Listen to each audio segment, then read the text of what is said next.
Hello and welcome to another video about the Phase 2 construction of Heaton Lodge Junction, and it is of course the first video of 2025. So just to say a massive thanks for your support last year. I hope you continue to support me this year, just watching these videos and liking and subscribing and all the rest of it. But we've got loads to come this year, and Happy New Year before I forget. But we've got loads to come this year. We're going to look a lot more at the control aspect of Heaton Lodge Phase 2. That is to say, some of you will know that Heaton Lodge Phase 1 was automated using Digitrax and Rockrail. That didn't work 100% reliably, so we're going to have to modify this with Heaton Lodge Phase 2. So we're going to look a lot more at the control aspect, and we're going to deal a lot more with rolling stock and motive power. So hang in there for all that in the next few days and weeks. And thanks for watching, and let's crack on because we've got a lot to cover today. Before we do anything else though, we're just going to nip over to Norfolk and see how Tim Horn from Tim Horn Baseboards has been getting on with building making the shell, laser cutting the shell for the first building in the cement factory complex. So let's go over to Fakenham and see how Tim's getting on.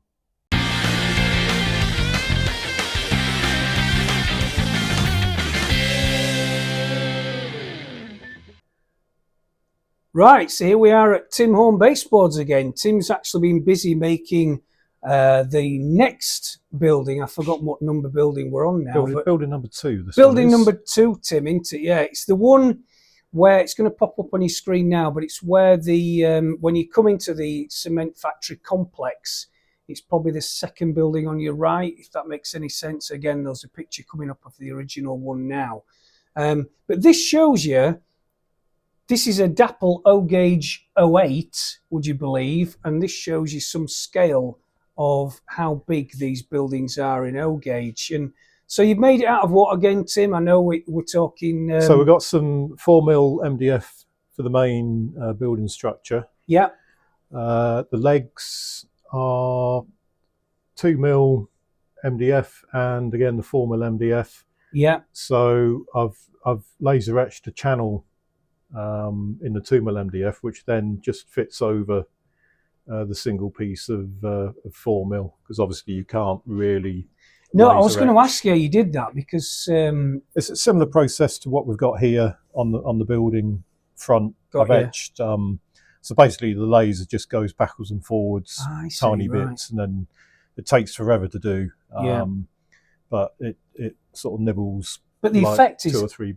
The effect is really, really good. And going to the legs here, these are, I'm going to paint these in a kind of a steel colour. Obviously they're going to be girders, and the base that they're sat on is going to be concrete.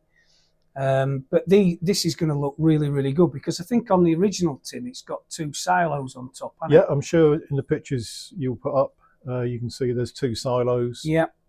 And then I think the trucks go underneath. Yeah, the trucks will come underneath, and that's, again, that must be where the finished product is tipped into the truck, or loaded into the cement trucks. But this is going to look brilliant when it comes back onto the layout. There's still quite a long way to go, isn't there, with the buildings? There's a lot of detail to add. Yeah, there's a lot of detail to add on this, but in the buildings we've got yet to come, there's at least another 3, isn't there? One really complicated with one. Was it building number 1?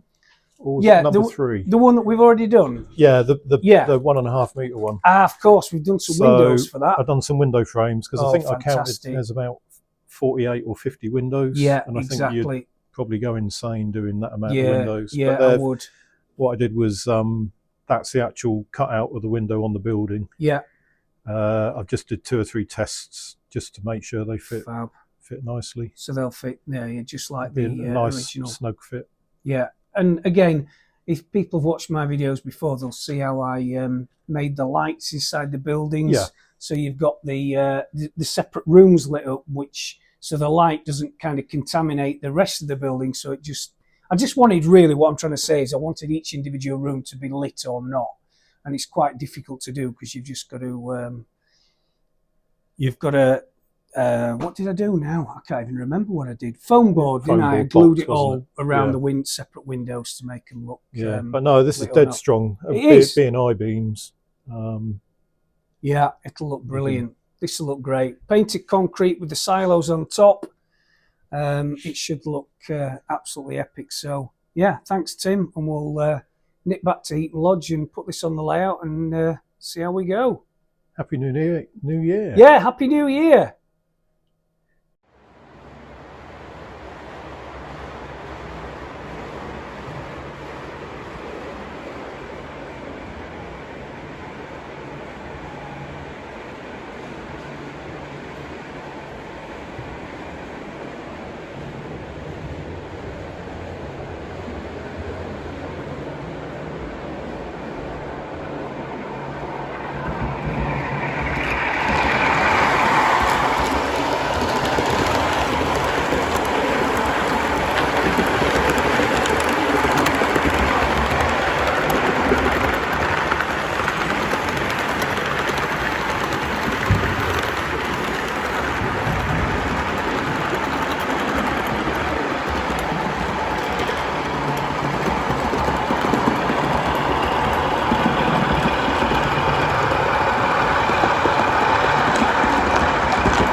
Right, we're going to come back to this next week. We were obviously working on this, I think it was just before or just after Christmas, and we've just inserted the glass microscope slides into the card. We've put DAS clay on around them, and this is just going to be a bit of an unmade area between the tracks.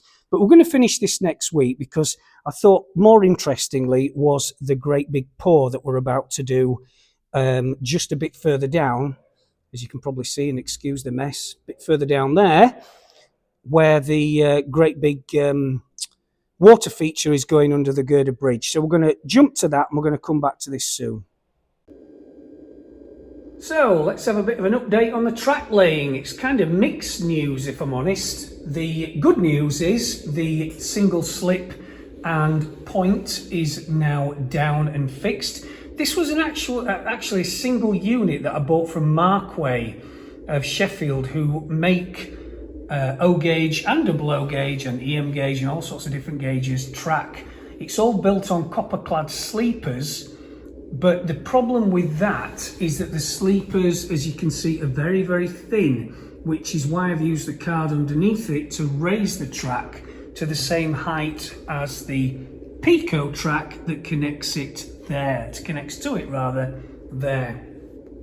Now, all very well and good, you might think, but the problem that I've realized that I've created is that I wanted to make a water feature with this bridge running over kind of a dam, if you like. I don't know if you've ever seen those or noticed lakes next to service stations on the motorways, and it's usually just lakes that accumulate overflow water. Well, you see them near marshalling yards as well, and that's really what I'm trying to create here. And I've made a nice little kind of bank, if you like, out of MDF to form the banks of this. It's not even going to be a river, it's just going to be just, as I've just said, accumulated water. It's going to run under this girder bridge, and it's just going to terminate in this bit here. But what I've realised, of course, is that the track next to it is the same level. So if I pour in some resin here, even with some foam board to make a tiny little bank, it's just not going to look right, because the track is basically the same level as the water, which in real life would mean the tracks will be impassable simply because they'd flood. So I've got two choices. I can either raise the tracks down there, bring them to a gradient of maybe, I don't know, a centimetre or so, and run them past. But I don't really want to create a gradient because these three tracks lead straight into Healy Mill's shed. So I don't really want to do that. So the only alternative is to use a tool, which is this Makita one here.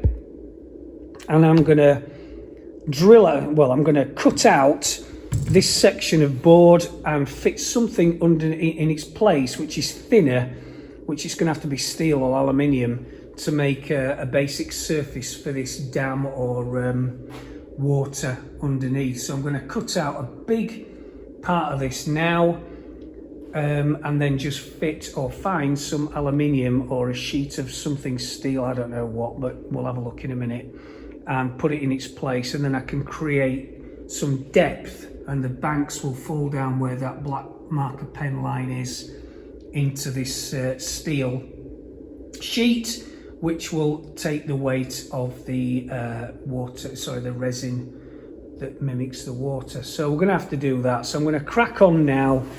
This is so loud, it'll probably bust the camera's microphone, but I'm just going to really cut this bit out now, and we'll jump to when I finish this, and I'm going to have to find a way then of creating, as I say, a bed for this water.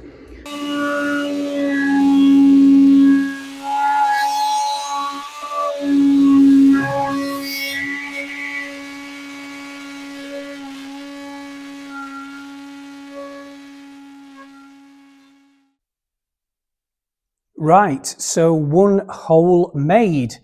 It's times like this, you know, I just wonder what the hell I'm doing, I really do. But anyway, I just need to find something which will, as I've just said, make the bed of this kind of water feature. And what I've come across is I have got about 100 sheets of this, which was the old back scene, or at least it held the back scene for Heaton Lodge Phase 1. So I reckon what I'm going to do is just lay this across the gap, and then I'm going to nip underneath, draw out a line with a black marker pen onto the underside of this sheet, and then I can flip it over and hopefully find a tool that will cut into aluminium and make the basic shape. And then I'm going to have to find a way of securing it, which these will help, of course, from the carts, the steel carts, and find a way of securing it. And then I'm going to silicone it, so once we pour the water resin in, there won't be any escapes. So that is the plan. I've only got one hand, so I'll have to go away, cut this sheet now, and then we'll return when I've done it, and we'll see what it looks like. So we're getting somewhere now. It's a few hours towards midnight on New Year's Eve, and silly me is still down here, but I did want to finish this. And what I've been doing is using a mobile circular saw just to cut this sheet aluminium, which used to be used for the back scene on Heaton Lodge Phase 1. So I've just been kind of screwing some bits in here to provide the supports, if you like, for this metal sheet. But the important thing is it's dropped below the level of the track next to it. So it means that once this is all primed and I've plugged any leaks, I can pour in a load of casting resin and it will look really, really good, because obviously the water level, just like the real thing, is way below the surface of the track. Well, at least a scale couple of feet or so. So that is what it's going to be like. Not much else to tell you about this, apart from I'm still going to crack on. I've got all these sides to fill in. Where there's going to be leaks, I'm going to use silicone sealant, just like you use in bathrooms, to fill that in. And the screws I'm not too bothered about, because they'll be covered by the primer and a bit of clay. And once it's primed and sprayed, we're going to come back to this, and we're going to start using the casting resin to make a really good water feature. And of course, this bridge, for those of you that are just catching up, is going to be, just move my spirit level. That's actually one good point. Spirit level, you really need that. I've been checking all the time that this is dead straight and flat, because if it's not, you're going to get your casting resin going to one side or the other and not consistently over the full part of the bit you're going to be modelling. Anyway, so this bridge is going to go here, and we've got a bit of height now, probably a scale 2 or 3 foot, which is fine. So once this is done and the sides are filled in with dashed clay, casting resin is in, it'll look really, really good. So let's come back to it in a bit.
So we're making progress now. While you've been away, seeing in the new year, I'm only kidding actually, I didn't see in the new year down here, would you believe? But I nearly did, I wasn't far off. I've just about finished this now, or at least the base for what is going to be our water feature. And while you've been away, what I've done, instead of using sealant around the edges, I am going to use, or have used, DAS clay again. And I've filled in all the gaps between the aluminium there and the wood underneath it. And I think I've just about plugged everything. That, the gaps rather, get my words out, it's too early in the morning. The gaps which I wasn't sure about, I've filled in with hot glue from the hot glue gun. And at this end here, where obviously the baseboard edge, as you can see, I've just put a bit of brass angle, cut it to size. So we should have a nice little lowered base, if you like, that we can pour in loads of nice resin and make a lovely water feature. I've also added some of these blobs of DAS clay just to make some little islands, because I've noticed on marshes and stuff there's loads of little islands, and I think we'll put some reeds and rushes on there when we've done that. But the next thing I'm going to do is I'm going to spray all this in primer, and then I'm hoping, what I might not do actually is I might not spray all the edges, because as somebody said in the comments, and then I picked up on when we did the ponds a few weeks ago, this DAS clay kind of leaks a bit of cloudy, I don't know what it is, but into the resin, which actually makes a really nice effect at the edges. So I'm not going to prime all that DAS clay. I'm just going to leave some of it bare, and hopefully when I pour in the craft resin, or the resin, it will have that same effect. So I'm going to do that next, and yeah, after that, when everything's dry, we can have a big water pour, and hopefully there won't be any disasters. But we'll soon find out. Well, this is turning out a bit bizarre, but anyway, What I've done here is I've just primed it. So I've just sprayed on your old Halford's primer, and then I have done the embankments or the banks with just flat brown Tamiya paint. And then I dug out of my cupboard, this is unfortunately unavailable now, but it was Model Mate's weathering spray dye in a moss green. Otherwise I couldn't find any Tamiya green paint, so I've sprayed the dye all over as well, because all I'm trying to do here is just create some sort of greeny, horrible brown depth to this water feature. I'm going to pour the resin in soon on top of all this when it's dried.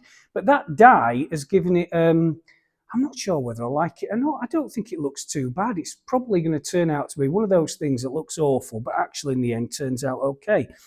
So there we go. I'm going to wait until the morning when that's all dry, having sprayed on the spray dye and used the Tamiya Flat Earth just to touch in those kind of islands I made out of Das clay in the middle. I didn't unfortunately keep the white Das clay, because what I did find is that it was just impossible to do. So I basically painted it all in flat brown, which is what you find on the sides of riverbanks or whatever. And we'll come back to this tomorrow and we will do a great big pour. So yeah, fingers crossed. I don't know how it's going to turn out, but you're soon going to find out. See you soon. Right, so the moment is nearly upon us when we do this big water pour, which could either be a disaster or it could go really, really well. There's rarely any in-betweens with this sort of thing. Now, while you've been away, this has dried. As you can see, it's actually turned out really, really well. When you do these, the river bases or pond bases or whatever, you just need to get some sort of mixture of browns and greens. Doesn't matter what it is. I've just, as I said earlier, put some mounds of Das clay in there just to create some little islands, if you like, because this is going to be more of a marsh than it is a river or a pond. And I've also added these details. I found an old bathtub, which I've primed and painted and just given it a light coating of moss green kind of spray. I found an old silver churn, which again I've painted, milk churn, so I've chucked that in there. This is always a good thing to do. It doesn't cost anything. I've just dropped some ballast in there. It's NO 00 gauge ballast, and just drip some super glue through it, some really thin super glue to glue it all down. So that might work. In fact, that will work really well when the resin has surrounded it. More bricks, of course. The white foam, by the way, is where I sprayed the accelerator for the super glue on it, and it kind of reacted. But again, it's one of those things that you think, oh God, and then you realise actually it'll probably add to the effect overall. Another bike in there. You can't beat a good old bicycle. I couldn't find a sofa or an oven, but there you go. So that is what I've done. A bit more gravel there, as you can see. We've got the the resin there. I found the shelf life of this resin is about a couple of years. That must have been there 5 years. So I've put it in some hot water to thin it, and I'll see how it turns out. Again, it might be an absolute disaster, but we can only give it a try, because it's these sort of experiments that lead to either good things or things going really bad. Hopefully it'll be the first. I've got some murky Woodland Scenics, just some dye. I think it's dye or paint or whatever they use. Water tint, that's the word I'm looking for. And I'm going to add that to the bucket, which I'm going to pour the resin in a minute. And that is about it. So I'll put the camera on the stand, and we will see how we go. So I'm just going to add the water. Sorry, I'm going to add the resin, mix it together, and add the water tint. So let's crack on with that. Okay, so let's get on with mixing this resin. So I'm going to mix if the camera can pick this up, I'm going to mix the activator and the resin together. I'm going to do it in this bowl, and let's see where we end up. Sorry about the noise, by the way, in the background. If you can hear it, it's just There's a company above this basement which I think they make tiles actually, but they don't have to make a lot of noise. Forklifts and everything going past. Anyway, so that's the first bit. Second bit, I'm a bit nervous about this, if I'm honest, because it costs a lot of money, does this. As I said, I've had this a long time, so I'm hoping that this is going to be okay. Now, I'm going to mix this. Sorry if I've just blocked the camera with the thing. So I'm going to mix this with an old brass strip.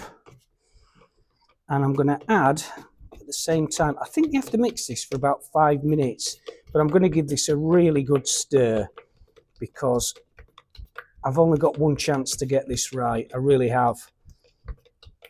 I remember, again, I've said this so many times, but when I was Channel 4 with that Hornby programme and it all went wrong, and it was highly embarrassing. Well, it was to me anyway, because I knew it had gone wrong. But I'm going to add this water tin, by Woodland Scenics now, and I'm going to add, oh sod it, I'm just going to pour the bloody stuff in. I'd rather have it more murky than not, because I don't really want a see-through transparent marshy pond, simply because that's not what they were like. You certainly wouldn't get them blue, would you? So I'm just going to cut off the camera now, and then we'll return in a minute when I'm ready to pour, and we'll go from there.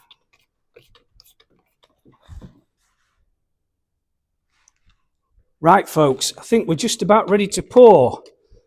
This is the fun part. Let's see how it goes. I'm still not sure if I put enough murky tint in, but all I'm going to do is first of all spread it around like so. As I say, they're a bit nerve-wracking of these, because I'm just looking at the ground nervously to see if anything's poured out. It doesn't look like it has yet. This isn't looking too bad, although I don't think I've got enough resin in here, and I haven't got any more. So let's just pull the resin using this little brass rod to the very edges. You find it does flow after a while, but yeah, I could certainly do with a little bit more in here. I think we might have to do a second pour later on, but actually that's not looking too bad. And no, I can't see any dripping on the floor yet, so that's good news. I'm just going to pull this over here. You've got to work quite fast with this, because it starts going off fairly quickly. So I hope when you come and see Heaton Lodge Phase 2 and you look at this, you'll remember the day it got poured. Right, this isn't going too bad. It's already beginning to thicken a bit, because I've obviously added the hardener in there. Just the trick is to try and pull it over right to the corners. Okay, there we go. Actually, that's not too bad. I've probably got a little bit too little varnish in there, resin in there. The other thing is that I'm not too happy about is I didn't put enough, don't think I put enough tint in there either, but not to worry. Right, okay. Obviously, we're going to come back to this next week and just see how it's gone. But I think, do you know what? I'm going to experiment here. This is not what you do, but I'm going to try and mix some of this in anyway, just to make it a bit more murky. Do you remember what I said about me using too much of everything? Well, there you go. Oh, God. Okay, we're going to have to spread this out quick.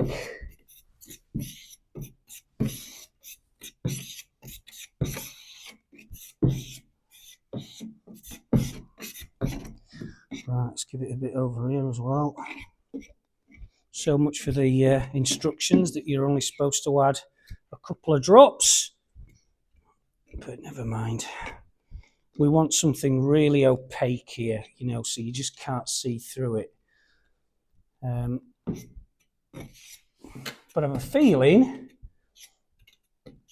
when it's dried, you might get a really good effect. And I think what I might do, talking to myself and the camera, I think what I might do is do another pour next week. Right, okay. Well, you can see, in fact, oh God.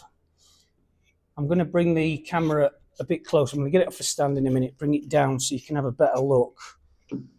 I'm not sure if I've done the right thing, if I'm honest, with that murky tint, because I think I've put too much in.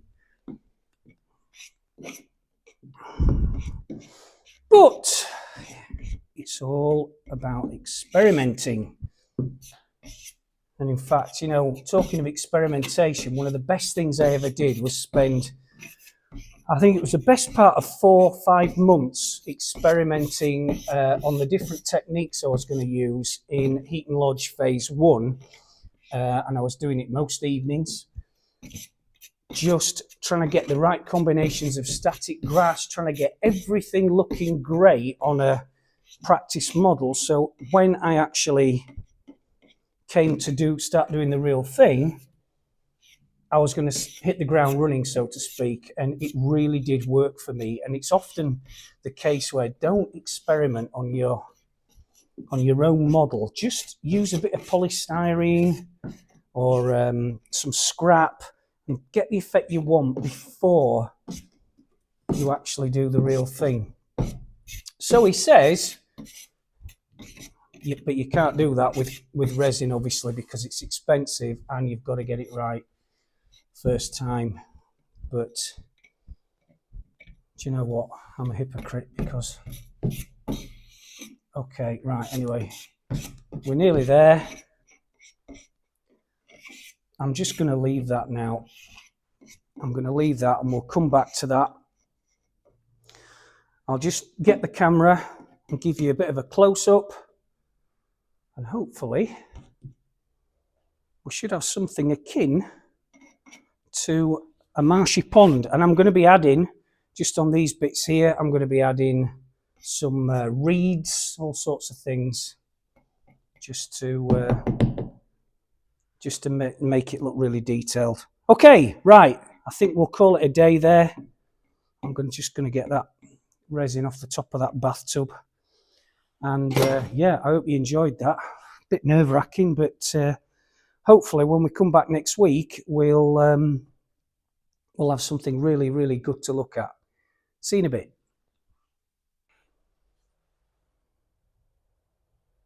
Right, I thought I'd just bring you back with the handheld camera just to have a look at this surface. Now, again, it's not really opaque enough for me. You can see through it too much. So I am going to come back and do another pour. However, the one thing that I have been taught in the past by the great Alan Downs was when you do this, you often get lots of bubbles on the surface. You can just see this. Now, normally, you would just need a lighter or a Dremel kind of mini blowtorch or butane blowtorch, and you just gently point this at the resin and it gets rid of the bubbles. Now, I have got, as you can probably hear, a blowtorch right here, and I'm just going to gently, now can you see that? It instantly gets rid of all the bubbles. Obviously don't point it too close, but it does really get rid of all the bubbles which naturally form with the activator and the resin mixed together. Clearly got to be a bit careful with this. It isn't flammable, so there's no issue with that. But it certainly does get rid of these bubbles and makes it a very, very smooth, lovely flat surface, which is what we're after. Do you know what? I'm really surprised at just how good that's worked. Thanks, Mr. Alan Downs, if you're watching from above.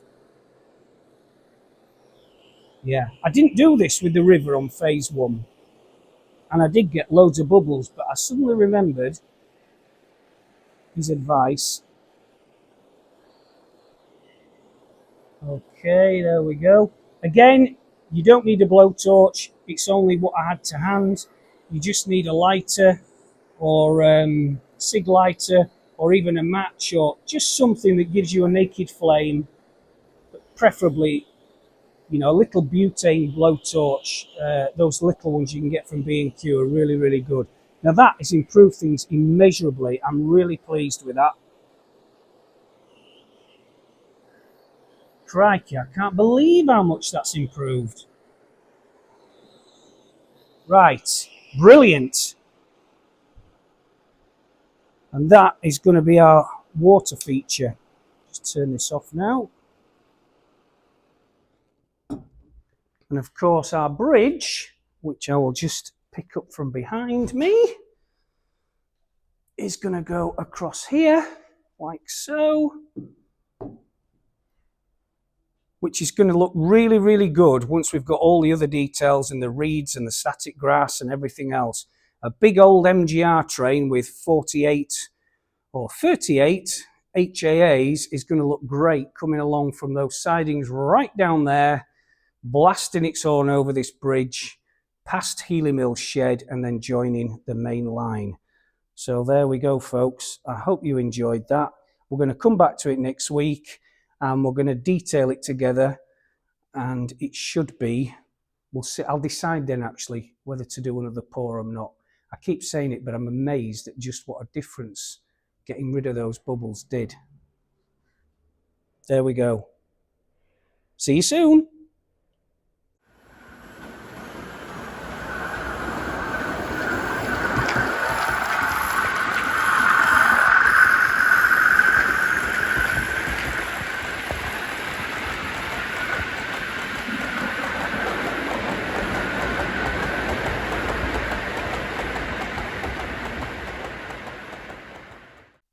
So I hope you enjoyed the video this week. Next week, have I got a surprise for you?